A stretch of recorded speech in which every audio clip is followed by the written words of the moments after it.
So, Madam Clerk, let's go ahead and call the order of the meeting for Sparks City Council. Mayor Pro Tem Lawson. Here. Council members Abbott. Here. Anderson. Here. Bybee. She's on mute. Sorry, I'm here. That's okay. Councilmember Dare. Here. City Attorney Adams. Here. City Manager Cruz. Here. We have a quorum. Thank you. Thank you. All right. Pledge of Allegiance. Mr. Dare, would you lead us in the Pledge of Allegiance, please?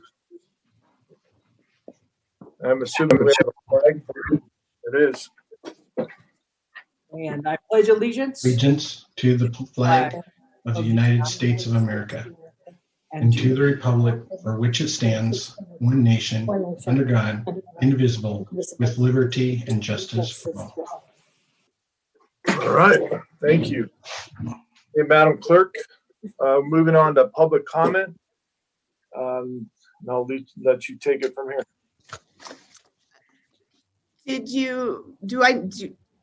Did I need to read the regular opening announcements? City Yes, Manager? Okay. Good afternoon, and thank you for joining us. Due to the social distancing requirements enacted in response to the COVID-19 pandemic, the Sparks City Council meetings will be hosted in this virtual setting until further notice. The safety of Sparks residents, employees, and elected officials are important to us, and we appreciate your patience as we journey through this virtual meeting together. The City of Sparks uses Zoom, a third-party app, for its virtual meetings and does not control its technical specifications or requirements. Your ability to participate in public comment during this meeting may be impacted by factors like the type of device you use, the strength of your internet or cellular signal, and the company that provides your internet or cellular service. The City of Sparks is not responsible if you are not able to participate in a meeting through Zoom due to any of these factors. For those watching and listening from home, general public comment will be announced for items 4 and 12.1. Public comment will also be open for public hearing item 10.1.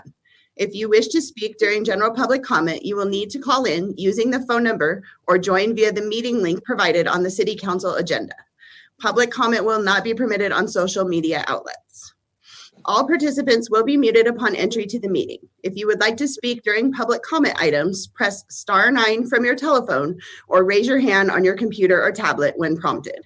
You will be called upon to speak one at a time by your name or your telephone number that you are calling from. No video callers will be admitted to the meeting. When you are called on to speak for public comment, state your name for the record and begin speaking. The timer will begin when you say your name and you will have 3 minutes. Please remember, any comments or questions cannot be addressed or answered by the City Council if the topics have not been agendized. Any person who disrupts the meeting to the extent that it is disorderly conduct will be removed from the meeting. Thank you again for joining us, and we will now continue with the meeting with public comment, correct? Yes, ma'am. If anybody would like to speak during public comment, please press *9 from your telephone or raise your hand on your phone or tablet. And I do have a public comment. Our first public comment will be from Adrian Lowry. Adrian, please restate your name for the record and begin. Okay. Hello, my name is Adrian Lowry, ADRIAN LOWRY, and I live in Central Sparks. The main thing I'm calling about is the racial disparity in policing in Sparks. Reviewing the arrest statistics for the city of Sparks, I was shocked to see that the Black people in our community are arrested at nearly 5 times the rate per capita as white people in our community. I can't understand why this is acceptable to our council members, and maybe you can clarify if you don't find it acceptable. We've seen a lot of disturbing things revealed this year about the Sparks Police Department, starting with the killing of Micaiah Lee. At no point during the encounter were police officers in danger. There was not an attempt at de-escalation, and the police officers who should have been there to help Micaiah Lee did the opposite. They killed Micaiah Lee. Members of this council have expressed that they support the actions of the police in this instance. Former Mayor Gino Martini even called in to say that it was funny that Micaiah Lee was killed while breaking the law. And nobody on the council pushed back on that disgusting statement. We have laws and a court system for a reason. Police are not granted the power to summarily execute anyone for breaking the law. And And I want this city council to make it absolutely clear to the police in the city that they do not have permission to execute citizens. If the previous mayor has been telegraphing that message during his term, then we need a serious evaluation of the Sparks Police Department and what culture has been developed around law enforcement. I don't want any police officer to emulate Dirty Harry or Charles Bronson in his Death Wish movies. This culture is clearly present in the Sparks Police Department, as we have recently seen a Sparks police officer encouraging the type of vigilantism and brutality expressed in these films. It was discovered that an officer was posting on social media that he was planning to shoot protesters, celebrating other officers shooting protesters in the eyes, making misogynistic attacks on women protesters and politicians, encouraging people to run over protesters with their car, and giving encouragement to fringe right-wing groups. This officer also killed somebody while working for Sparks, and I hope that the investigation of that death will be reopened. I believe that most officers, if they had these views, would also have the sense not to broadcast them on the internet. So I'm not at all convinced that this officer is an outlier. This officer is a product of the environment that he works in, and the racial disparity in policing is another indicator this is true. I have a simple set of requests. I ask that the City Council start an independent investigation into the cause of racial disparity in policing in Sparks, an investigation into the culture of the police department, and that the city reduce the amount of funding for law enforcement and instead invest in solving the problems that are the root cause of crime. We need to reduce poverty in our community and provide resources so that when people like Micaiah Lee need help, they are provided treatment instead of being killed. Thank you. Okay, thank you, Mr. Lowry. Madam Clerk? And I'm not showing any additional public comments right now, Mayor Pro Tem. However, I do have 15 emails that were sent in. Okay. I'm just going to read them in the order that they were received. The first email is from C. Cooper Chadwick. As a lifelong Sparks resident, I would like to ask local government's reaction and plan to address Sparks PD Officer George Forbush's biased and threatening tweets. Please also give us your opinion on his praise of a McCarthy-like hate group called Expose Reno Commies. I'm sure Mr. Abbott will announce his sadness, then nothing will be done or said ever again about this topic. That's really not good enough. This systematic abuse and prejudice of Sparks PD is occurring on your watch. As Sparks taxpayers, we are forced to pay the $250K per year salary plus benefits of this senior officer. Let me remind the council how you just approved another $99K in overtime into Sparks PD against the public's interest or approval.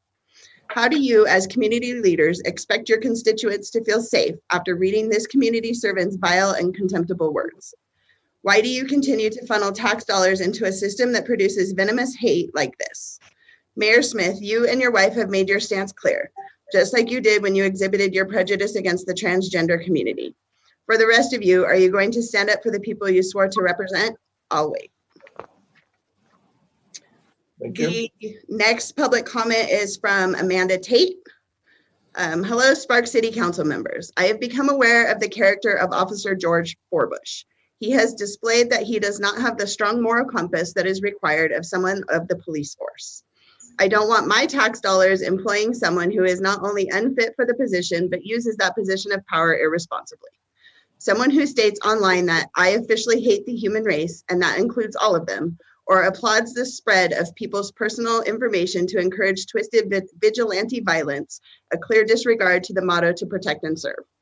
I will be attending the online hearing on the 10th and urge the council members to work to remove this dangerous person from a position of power. I urge the council to remove him from a position that allows for him to act out with legal protections for his actions. We all need to work together to improve our city for all residents, not just for those that Mr. Forbush thinks are worthy of his protection and effort. Respectfully, Amanda Tate. The next public comment is from Chandra Rose. I am writing a public comment in support of Officer George Forbush. I had an interaction with him several years ago at the 4th of July fireworks at the Nugget in Sparks. He was extremely helpful in resolving an issue with Nugget security and multiple members of the public, including myself. He diffused the situation and showed the utmost professionalism. It was an upsetting encounter for me, and I believe that I am beyond thankful to have a level-headed officer step in to help. I have always had positive interactions with Sparks Police, and it's upsetting to me that our officers are being targeted just because of the job they perform. My family supports Sparks Police and wonderful officers like Forbush. Thank you. The next public comment is from David Jahada. Hello, I am writing to express my approval for Mr. George Forbush. I have known George for quite some time, and he is a stand-up officer as well as a stand-up civilian. The disdain he shares for certain groups is shared by the vast majority of those within our community. Some are simply more outspoken than others, and I'm thankful that they are. This email should serve as notice that the civilians of this community stand behind George 100% and share his sentiment during these times. The next email is from CS. It says, Officer Forbush should not lose his job. He is allowed to have a personal opinion and voice it on his personal page. He does his job, let him be. The next public comment is from Genevieve Fuller. It says, explain why the body cam footage of the killing of Micaiah Lee was edited. Explain why officers who are incapable of de-escalating a situation involving an emotional and mentally ill child are still prowling our community with guns. Explain why SPD, third-party investigator, has so far issued a citation against the Reno man who was shot by an RPD officer 7/26/20, but has not recommended the firing of the Washoe County Sheriff's deputy or the RPD officer who recklessly discharged their weapons during a traffic stop. Explain why SPD has no language access plan in place to guide its officers when interacting with limited English proficiency residents. Explain why SPD's arrest rate for Black residents is nearly 5 times higher than those of whites. The next public comment is from Jason Freitas. I am writing to express my approval and appreciation of SPD Officer George Forbush. He has been serving the community for a long time, has came to my aid multiple times when he was on duty, and presents himself in a manner that illustrates his commitment to the people of Sparks, all of us. The fact that activist groups are trying to destroy our boys and ladies in blue over something as petty as sharing their own public opinions condemning vandalism, riots, and anarchy taking place throughout the country, including Reno or even our own city hall, well, it's very sad. The vast majority of the people share Mr. Forbush's frustration, and we are all entitled to our right to free speech as outlined in the Bill of Rights. Having an opinion off duty is not a crime. When he is on duty, he's been recognized as great professional police officer to all Sparks residents, and he has been for decades. Thank you. The next public comment is from Pauline Jones. I am writing today advocating for SPD Officer George Forbush. It is my understanding Antifa BLM is trying to have him reprimanded for posting something about the group on his personal social media. In my opinion, social media gives us all an opportunity to express ourselves and our thoughts. And as an American citizen, it is our First Amendment right when we do it on our own time, on our own page, regardless of our title. I sincerely hope as an American citizen yourself, you would agree. Regards. Okay, the next public comment is from Billy Howard. It says, Dear Sparks Council members, Puppy Mill Free Sparks has accrued nearly 20,000 signatures, mostly local hard copies since 2013, at events like Pause on the Plaza at Victorian Square and Walk for Animals at the Marina. Nevada Humane Society had us at the first booth to get as many signatures as possible. NHS and SPCA alone helped secure over 3,000 signatures. We believe your constituents want an ordinance to end puppy mill store cruelty in Sparks. We have met and are engaged in conversations with council members Abbott and Bybee. We are looking forward to speaking with member Lawson and manager Kreutz this Thursday. Members Anderson and Dare, we are hoping to schedule meetings with you to present our case, which has so much support from the community. We have a lot of background documents and video exposés to share with you. Over 400 cities, counties, states, and even the entire country of England have passed the same ban your constituents are asking for to end the systematic abuse found throughout the puppy mill store pipeline. From large-scale breeding facilities, mills, or farms, to the back rooms of stores exposed numerous times over the years by news reports over the last decade. As Member Anderson said after the Washoe County Regional Animal Services Advisory Board meeting, when he heard testimony from a former employee, I had no idea that kind of thing was going on there.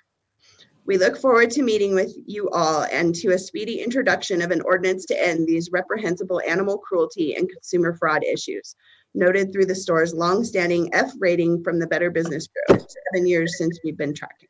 Kindly, Billy Howard.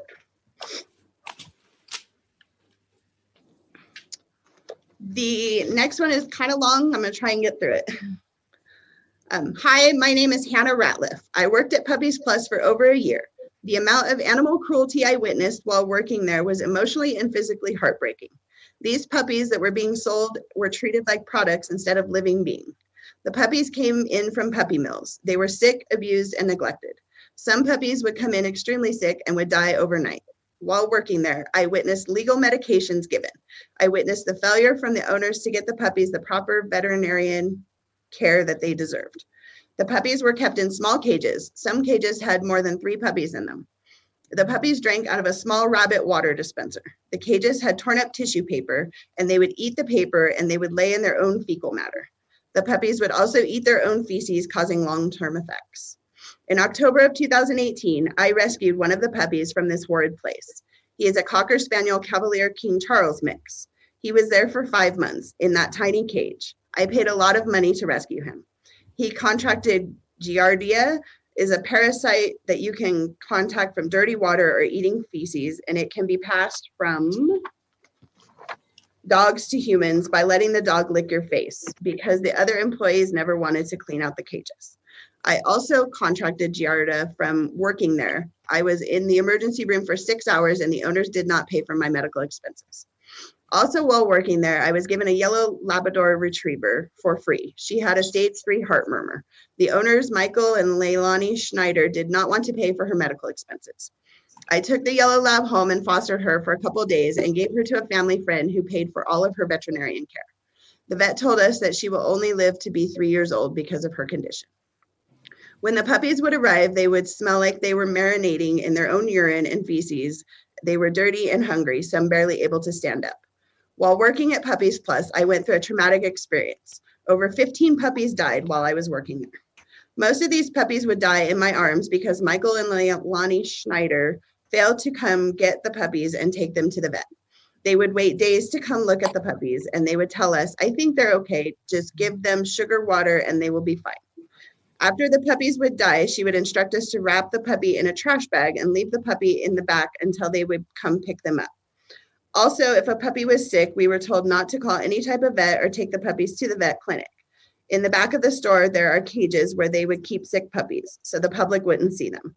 The puppies would sit in the cages until they got better, or they would die slowly because the owners refused to take them to the vet. Moving forward, puppy stores should not continue to exist, and Puppies Plus and Puppy Love should be shut down so no more innocent puppies suffer from the cruelty and torture these owners are causing. We also need to protect people from consumer fraud. How many more puppies have to lose their lives before we make a difference? So please help make this ban on puppy stores go into full effect so we can save the lives of puppies everywhere. Thank you. The next email is from Scott Cantasesi. Greetings. I support public employees' First Amendment rights. The next email is from Carl Michael Molasani. Hello, I'd like to address SPD Officer George Forbush. I want to advocate in Officer Forbush's favor that any comments he makes on private social media on a private basis, off duty and off payroll should not be weaponized against him. This is an example of cancel culture and needs to stop. Our community supports Officer Forbush and the SPD, and we want to thank them for all their hard work, dedication, and leadership. Thank you for your time. The next email is from Ken Cantasesi. I was not aware that when a person works in public employment, they lost their First Amendment rights to free speech. Apparently, on a personal social media page, Officer Forbush stated his personal opinion, and BLM and Antifa is taking offense. He was not speaking in the capacity of a public official. Now they are trying to get him fired for doing something we all agree is a right as an American. Do not let this group of extremists jeopardize this officer's job. Thank you. The next email is from Cheryl Nash. I support SPD Officer George Forbush for being able to voice his own opinion on his own account on his own time. What people do on their own time should not be able to affect their job as long as it's not illegal. Everyone had the right to their opinion, no matter their position. Thank you. And the last email is from Xavier.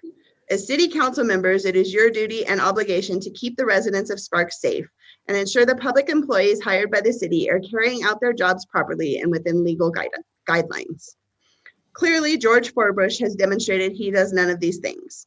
By sharing such callous, vile, and hateful comments in a very public forum, he has proven a disregard for lives of the many of the people he has sworn to protect, a desire to commit extrajudicial killings, and advocated violence and inside of those viewing his page. Far too often, we see police departments do internal investigations, suddenly find themselves innocent, and are back on the street like nothing happened.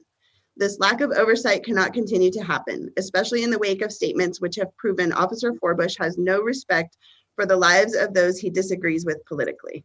It is the job of an officer to perform their job impartially, and once this man murders someone, if you as council choose not to act, blood will be on your hands as well. Thank you for your time. And that is it.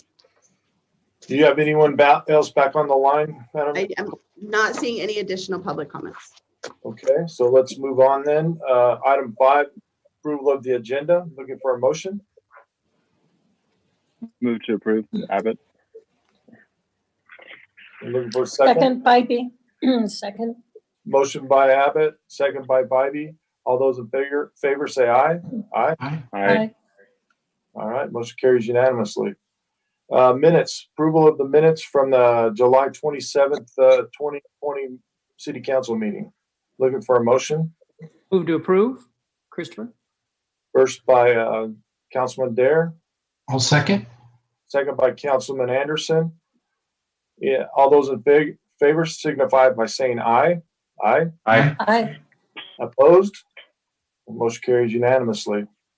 All right, Mr. Kreutz, announcements, presentation, recognition items, and items of special interest. All right, we have two vacancies right now, one on our Civil Service Commission and one on our Building Code Board of Appeals, actually 3 vacancies on 2 boards. The first one on the Civil Service Commission is to fill a partial 3-year term that will run through June 30th of 2023. Applicants must be Sparks residents, and we will accept applications for that vacancy through Friday the 28th of August at 5 p.m. The other one, item 7.2, we have 2 vacancies on our Building Code Board of Appeals, each for 2-year terms running through September 30th of 2022. The first vacancy requires the applicants to be a registered professional engineer in either civil or structural engineering. The other vacancy requires applicants to either be a mechanical engineer or a mechanical or plumbing contractor with at least 10 years of experience, 5 years of which need to be at the responsible charge of the work level. Applications for either one of those positions will be accepted through this Friday, the 14th of August at 5 p.m. If you're interested in applying for these or any committee through the City of Sparks, you can fill out a community service application. Best way to get there right now is online. The city's website is www.cityofsparks.us/get-involved. Once there, you can click on a volunteering for a Sparks board or board, commission, or committee, fill out the form and press submit. Thank you very much, Mayor Pro Tem. Okay, thank you, Mr. Kreutz. Now moving on to item 7.3. I believe, Mr. Kronk, you have this one. Yes, sir, I do. Good afternoon, everybody. This is Jeff Kronk, your Chief Financial Officer. So my intention here is to keep my comments brief, but if you recall, and I'm going to go ahead and share my screen here. If you recall, I am coming before you about once a month to update you on our progress as we're going through COVID. So can you all see that? Okay. Yep. Yes.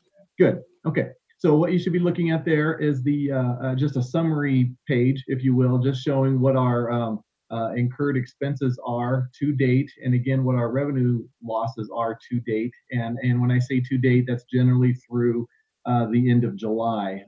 Some of the revenues obviously don't come in until a little bit later, specifically the C-tax with that 60-day lag, as we've talked about before. So this picture is going to change, as we're going forward through this. So I want to start with expenses first, and then we'll kind of end with what we're looking at with the revenues. But really, at any time, please don't hesitate to interrupt me and let's talk about something that might be on your mind. But the expenses to date, again, just in summary, we've incurred about 6.4 million. The revenues, about 1.9 million. So overall, we're looking at about $8.3 million total combined financial impact. And then, we're going to get it. Like I said, we're going to get into the revenues here pretty soon. But I'm doing a projected loss of about $6 million through next fiscal year. But I did want to spend a little time, like I said, a little bit more on the expenditures first. This is a breakdown of that $6.4 million, broken down between what we've incurred directly as a city, and then also what we've incurred regionally. So you'll note that the regional box, if you will, is actually pretty light. Frankly, because we're still having conversations with our regional partners, and we haven't settled yet on how the best way to spend those regional the CARES Act dollars. So that'll get more populated as we go forward, and I think you'll probably see some things the next time I come meet you. But from the citywide perspective, our direct costs, you can see it on the left-hand side of that the box there, if you will, and there's a number of items really that span quite a bit of a range, but the big dollar is nearly $5.7 million that you see, which is payroll expenditures. And as we're talking about expenses, these are all we believe are going to be covered by the CARES Act Coronavirus Relief Fund. So if you recall, the state has allocated almost $19.2 million to us from that fund. And I can report to you, since last time we talked, that the city has actually received the first 50% of that. So, we have cash on hand related to that. So these expenditures that you see listed before you are all incurred through July, and we have reported these dollars to the state in compliance with their requirements. And then again, if you recall, our deadline, if you will, to spend that 50% of the money is September 1st. So we think we're well on our way to have that either spent or, quote, is, intended to be spent. So I think that 50% will certainly be spent by, or at least encumbered by September 1st. We're well on our way. And then we'll receive the next tranche, if you will, of that, the next 50% of the distribution, and we'll move forward. So again, on just the regional costs, the only thing we have recorded to date, again, this is through July, is just a regional incident management team costs. And those have been reduced a little bit from what I reported to you last time. If you recall, we were in that $1.2, $1.3 million range. But since that time, the county has decided to pursue FEMA reimbursement for a good portion of those regional costs. So, that's in the works. And per our agreement with Washoe and Reno, our portion of those costs that are not reimbursed by FEMA is 15%. So that's what you're looking at right now. That would be our portion of what we've incurred of the 15% of the total cost. And right now, those dollars that you see are representative of the costs related to the event center, the alternative care sites at the event center, and then also Edison Way. So for now, that's kind of the extent of the regional expenses. But again, we do expect that to go up. And certainly for the purposes that you all gave us direction on, as it relates to rental assistance and business assistance, providing food assistance, those are all upcoming, and you'll see that as we go forward. But really, my main focus today is just to say, hey, this is where we're at. So that's the expenses. But before I move on, let me know if you have any questions on that. I do. Yes, please. Okay.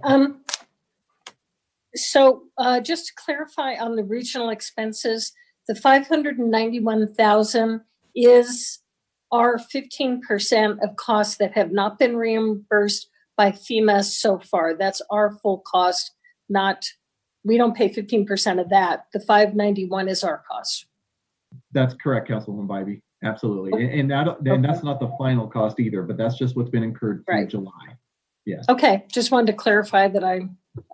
Thank you. Appreciate that. You did indeed. Yep. Okay. Moving on to revenues. The first column, if you will, is our losses to date. I added a few categories since we talked last time because, frankly, we finally received our second quarter of the calendar year, our fourth quarter of our fiscal year, data that is from various franchise fees and marijuana licenses. And I wanted to make sure I went through all those items that we only receive on a quarterly basis, and I just didn't have that data for you before. So really the only thing that I really added to that is that marijuana license fees did go down a little bit. So I don't expect that to go on very much longer. So you'll see that my projection is only slightly higher than what we've actually lost to date. So in total, that's really the only extra category I think I ended up adding due to, after I saw the second quarter results from the various revenue sources that we have. But again, the big story always remains, or always was and remains, the C-Tax. Now, the takeaway on this is you're going to see the total projected loss that I've got on there significantly reduced from what I've been talking to you about in the past. And this is based on 3 months now that we're 3 months into data, March through May, excuse me. So, we're still waiting to get June. We won't get that until the end of August. But with every data point that we've had, it is significantly improved.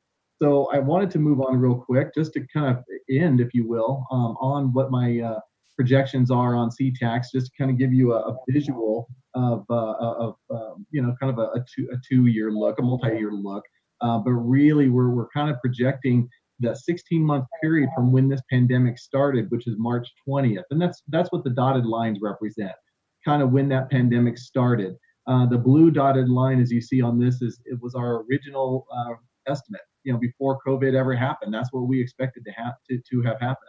And then the red dotted line represents what our forecast is and has actually happened as we're going forward since that pandemic started. So what you'll see is that, obviously the first half, if you will, is where most of our losses are happening. And then those are going to start getting closer together and truing up kind of towards the second half of our fiscal year. That's kind of what we're anticipating, have been anticipating that for a while.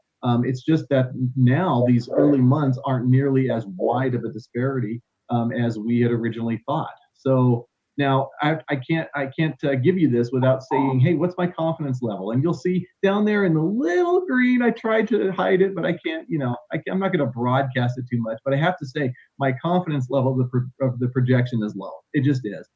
This is we're encountering some things we just have not seen, and like as a for example, May's taxable sales on a year-over-year basis were actually up. I can't explain that other than, there was a lot of pent-up demand when we shut everything down in April and people just got into a frenzy and got the fever to try to spend and went out and spent some money in May. A lot of this just does not make sense. So when it comes time to try to forecast this, I have to say my confidence level is pretty low. And I'm not the only one. I don't look at this in a vacuum. We have a lot of people analyzing these taxable sales. And just kind of as a for example, I think I will share with you, you may have heard of Jeremy Aguero. He's often referred to as the numbers maven. He'll probably giggle when he hears me say that, but numbers maven of the state of Nevada. He also looks at this for every agency. And when this all started, he was actually probably 20 to 30% in a worse scenario for us. But based on what he's looking at now, he's actually a little bit more favorable than I am. So it's really been all over the board, all over the state. So anyway, that being said, that's what we're looking at right now based on 3 months, 3 data points, if you will. We'll update this. These numbers will change, but I wanted to kind of keep you abreast of maybe some of the thoughts that are rattling around in my head. So that's all I had for today, unless you certainly have other questions. I'm prepared to answer anything. Questions from the council? Wow, Jeff, you got off easy. Okay, thank you very much. Everybody have a great day. Thanks, Jeff. All right, moving on to item 8, consent items. Anyone wishing to take a consent item out of order? Not, I'm looking for a motion. Christopher? I move to approve 8.1, 8.2 consent items. Motion by Mr. Dare, second by Mr. Abbott. Yeah, I'll second that. All those in favor signify by saying aye. Aye. Aye. Aye. Opposed? Motion carries unanimously. 9.1, general business. Consider discussion and possible approval of the mayor's recommendation of an appointment to the Sierra Arts Foundation Board of Trustees for a one-year term from the following pool of applicants listed in order. Francine Burge. There you go. Thank you, Mayor Pro Tem Lawson. For the record, Neil Critch is city manager. I everything I needed to hit on was mentioned in the title. We have a vacancy. It's currently filled by Ms. Burge, and the recommendation from Mayor Smith is to appoint her for her 4th year. There are no term limits on that. She was the applicant. Be happy to answer any questions you have. Questions? Okay, looking for a motion. The motion. Ms. Bybee is. Okay. I move to confirm the mayor's appointment of Francine Burge to the Sierra Arts Foundation Board of Trustees for a one-year term expiring August 13th, 2021. And I'd like to make a comment after second. Looking for a second, Mr. Anderson. I'll second that. Okay. Further discussion?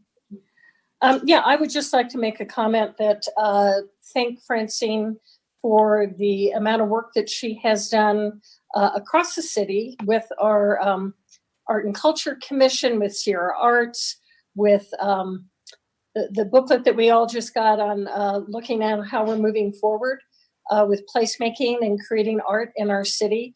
And I think she's a great liaison with a lot of talent, and look forward to working with her again for the upcoming year and her representing Sparksville in the arts community.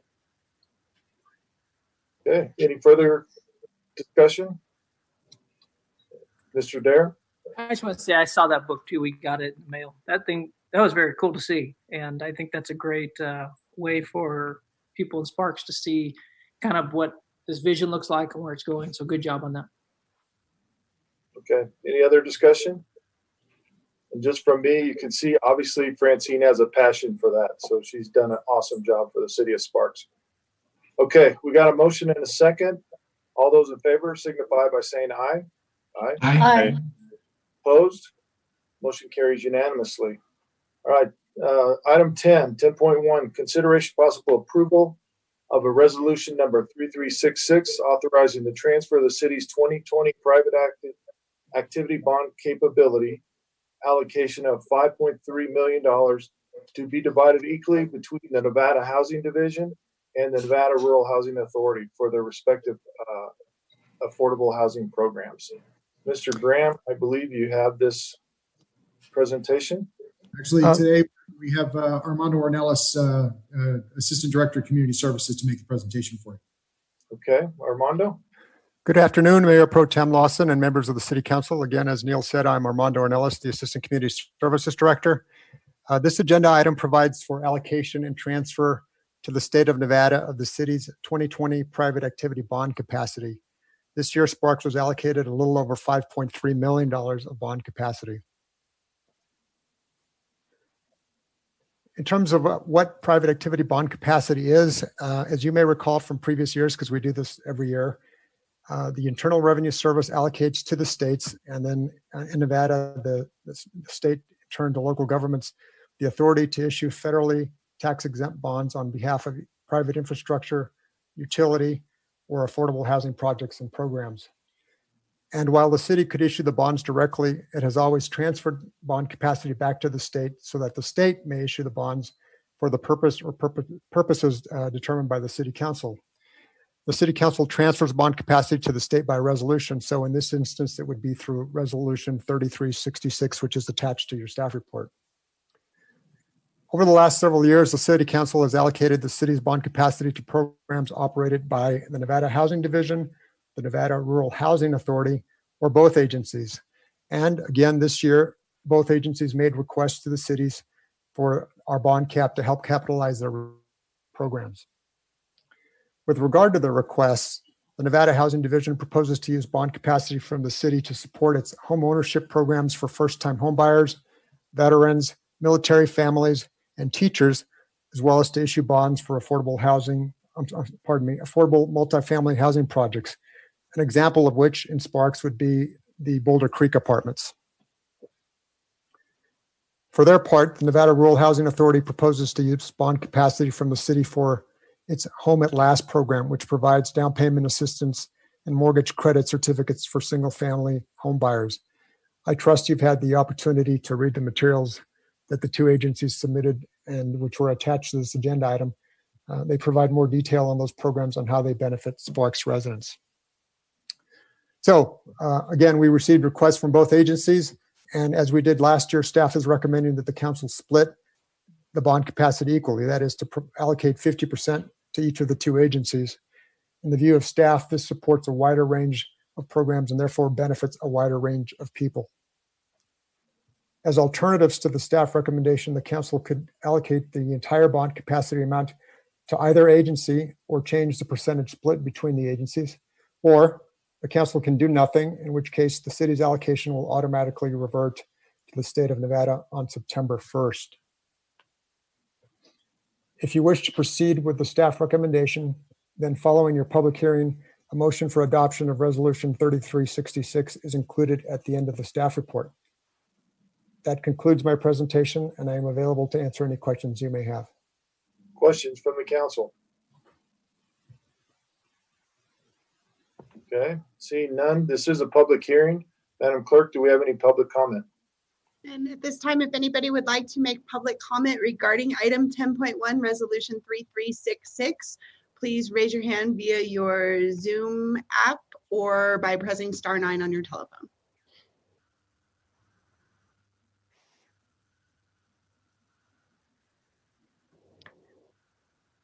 And I'm showing them, Mayor Pro Tem. Okay, so we'll bring it back to the table. I'm looking for a motion. I'll make a motion.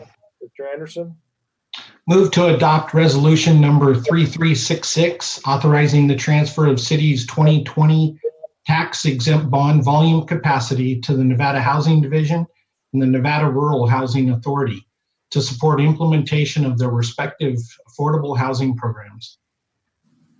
okay, looking for a second. Mr. Abbott, I'll second it. thank you. Any further discussion? All right, all those in favor signify by saying aye. Aye. Aye. Opposed? Motion carries unanimously. Public and zoning, none. Comments from the public. Madam Clerk, item 12.1, any more comments from the public? Okay, and if anybody would like to make public comment, please raise your hand from your Zoom app or press *9 on your telephone. We'll give them just 1 second. Give them about 30 seconds.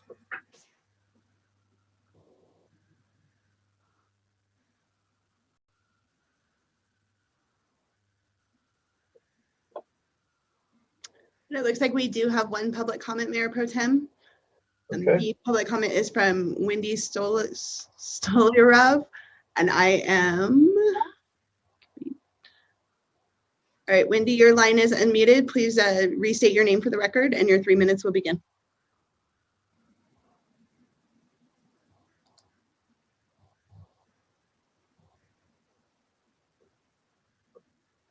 She's still muted on her end. Hmm, There we go. Thank you. here we go. This is Wendy Stolirov for the record. I am calling in regard to Officer George Forbush.